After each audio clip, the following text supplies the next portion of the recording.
ngaigua ngiaririo ngerwo atiriri nindi mahete muthamaki Stephen Kalonzo Musyoka no ngoro cia andu aingiri ni ikagarurwo meciria mao magarurwo ona ndimahete muthamaki no ndakwira atiriri ona riu bururi wa Kenya 2027 githurano ni gikaio na gutiri undu mugeka na andu aingi kwanja a Mount Kenya nio makagoithia mwena opposition. Walipokuwa wakijenga walitamani sana kuona sakafu inayovutia, isiyoharibika kwa urahisi na inayoangaza kwa umbali.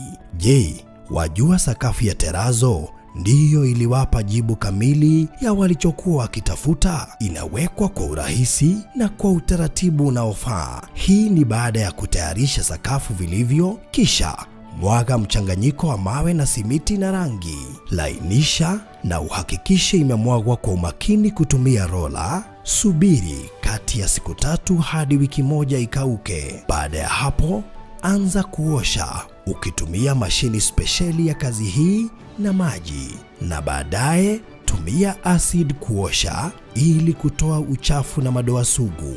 Malizia kwa kupaka mafuta au polish ya kuifanya idumu. Ikiwa unajenga kanisa, hospitali, shule, apartment, nyumba ya kuishi, viwanda, vinywaji vya mafuta, benki au mjengo wowote ule, tutembelee, kwani tuna mafundi wenye ubunifu na tajriba ya hali ya juu na uzoefu wa muda mrefu. Express Terazo Center tunakuuzia bidhaa za hali ya juu na kukuletea mahali popote nchini. Tutembelee leo, Ruiru Bypass Kamakis, pale Karuguru, mita chache kutoka RFH Hospital, au piga simu 0798333000. Express Terazo Center Bypass. You dream it, we fix it.